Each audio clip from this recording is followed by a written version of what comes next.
आहा सब के तो खाला मुर्गा में के रास्ता में के बना के आए ए बेर हम बनाए खाली मुर्गा फ्राई। बताओ हो हमार दीदिया एक दिन बना के हमरा खिया देलस, हमार मुंहे लाग गइल बेटे। कितना टेस्टी लागता, मसाला लपेट के तेल में छान के आ खा उठा। यही से तो कहनी हो कि बड़े बड़े हमरा के लेग पीस छान के दी हो, काट के दी हो कि छान के लेग पीस उठा के हाथ से खाई। कितना मजा आवत रहे खाए में। लियल बनी 1 किलो मुर्गा आ पूरा मुर्गा के फ्राई करके खाली खाई। रानी कहतिया कि हम ना दे बना के कैसे खइबू ए छिनार, हमार लूर नहीं खे। अब धो लेनी मसाला डाला मैं फ्राई करब खाइब आ टुकु बिलाई में तक के देखो कैसे छान के खातन थी। गरम गरम मसाला डालले बनी खाए में एकदम मजा आ जाई। सब के कहे लगे बनाए के लूर ना, हम बस हम एक बेर देखी ना अपन नजर से, जहाँ एक बेर देखो तो हमारे दिमाग में समा जाला कि हाँ कैसे बना जाता कैसे खाए जाता थे। निमन बनाए तो निमन तबे ना खाइब हो आए ना, निमन बनाए तो खाइबे कहाँ से करब। पहले छानब लेग पीस पकड़ के गप गप मारब। बड़ा हमरा पसंद है लेग पीस। घरे मुर्गा बनले तो पहले लेग पीस खाए, एक बाद कुछ खा कलेजी खाए चाहे ना पहले, लेकिन लेग पीस जरूर हमारा निक लागल खाए में।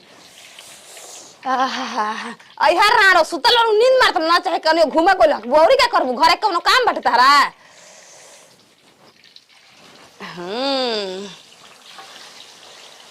कहाँ बाटे कलेजी, कहाँ बा पथरी। पहले मेन चीज छाना बा, मेन चीज खाई। राणो के आवेले पहले भतर काटो घूमत ना तो घूम के उनका पहले पेट भर जाए तो एक बाद घरे कुछ खाई। हाँ सत भतरो के कुछ मन करला बनावे के ना, कुछ मन करला खाए के बना रही तो नैकी माई के। अरे रानी केवन भतर काटी नैकी माई कहते रे। सब गांव में नैकी माई कोलू है तो कोलू तो का कोलू हो मारत कब हमरा का काहे ना मारब। ओरे आ तो आ तो मर भी तू हाथ छटका दे, हाथवा तोर के है ना हाथ में धो दे। धरा तनी हाथवा कहां न धरा दी, धरा दे ले देखू मार बेका मुका पूरा बात से दांत गप दे पेट में घुस जाई। गप दे यार बोला मर यार तेरी मुक्का छोड़बी कि ना छोड़बी मारो। ओए अरे कुछ ना करो करके बांध के आइल बनी। वो कुछ का करियो ना मारो खा लियो ना बड़का बहु बली हो गई। हां रे नारी होई दे ई का हो। हाय अखिया बंद करके आ चुपचाप निकल जो।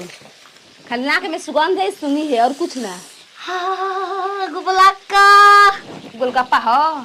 हाँ गोलगप्पा का हो मुर्गा फ्राई बनाओ तनी अपना खाए खाती के ठीक है बा।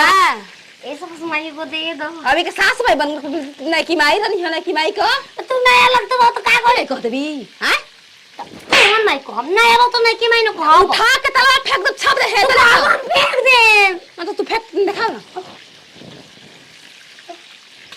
ऊ तेला से मर कुछ होखे वाला बा हाय तेला से नहीं क्यों केला तू झिला ना नहीं क्यों केला राला सही गर्मी में तो ऊपर से तेल उठा के कहने गोड़ दबा तनी नंदा बेला गोड़ आ तल तेल उठा तो अभी खुनी बरिया कर दी रस लगा जेबू पीटी उसा बन बुजेबू ए रस दोरे आछी तू दौरा त में दिन भर का दौड़ के आ गइलू आ गइल के मारो ओइ का हमरा के मिलेला का मिलेला ईमान इना को कमैले बड़ू इनाम देखो काफी कलम 50 गो गार दिन से छिनरी रानी भतर काटी कहन से भाग आइलू घरे। ए भसर हम मोन के कर देना ओ खा जामा के तू इधर बतियावत कौन मसर अपने बाड़ी हम के दो मुंह ना देखलू हो कुल काम कइनी हम बनैनी हम खाए के तू ही जब लड़े लागत बॉर्डर के लड़ाई पर जदी टप दे बना के आके जाता कोई ना हम खुद अपना खातिर बनाइले बानी खुद खाइब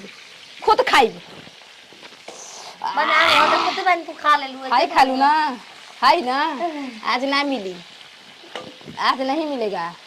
नहीं चाहिए रे भोसरी वाली नहीं चाहिए हमको कुछ भी। अब भोसड़ी और कहूँ तो और ना दे और दे ये छिंदो दे दो तोरी माई के भाग जो जहाँ घूमे करता है जो काम मतलब पानी डाल दो लो गर्मी चुआ था गर्मी लब वे तो हतना गर्मी में बनैनी हम धोनी हम दीदी तारा खाए खाती मेहनत नहीं खेला गल पूरा मुर्गा झाम खाई देखल एक दिन बना रहे चप्पन ही भर पेट और सही करबू का मिलत करबू का खा के हिया एकदम जला लिया छिंदो चादी न के घर जाके रारो देखो कैसे हम खाते तू खा छानो चुप चुप जेबी कि ना जेबी रबिया जो कौन नाम लेके तेरे ओए वो दादा ओए जरा वो अरे नतिया में मौगा नतिया साका के मेहारी के रखले बा बोनो तई नतिया के मार भी एकला तो पन देना उठी देखा ना नाती कहीं के मेहर परेशान कर दे दुखी बनी ना खड़खड़ा नतिया मोना ना खड़खड़ा तो दोगाला बा ये हाल हो गेल का रे बॉडी बिल्डर दिखाओ तरा बॉडी बिल्डर देख हम बार-बार माना करे ना कि पीछे ना बने पता खाना बस तू अलगा होखबे कि ना होखबे ई बता काहे? आज माई होके बेटा से कहते तू अलगा होखबे कि ना हमरा से होखबे ई बता काहे खातिर अलगा होई बता हम तोरा में नहीं रहल चाहता हम तोरा में रह हम ना रहब हमरा।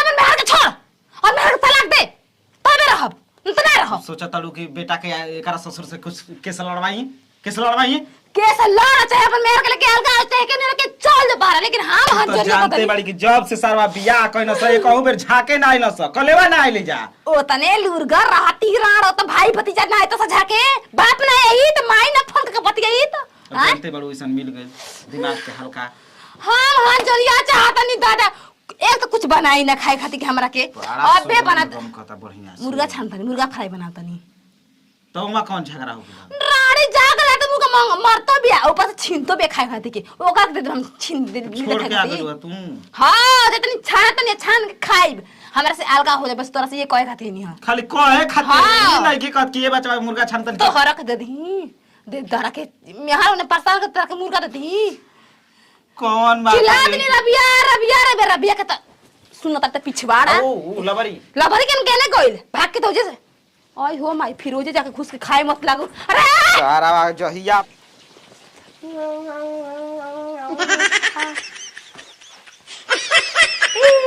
कलेजी मैं खाऊंगी आवा रो ले लो लेबू आहा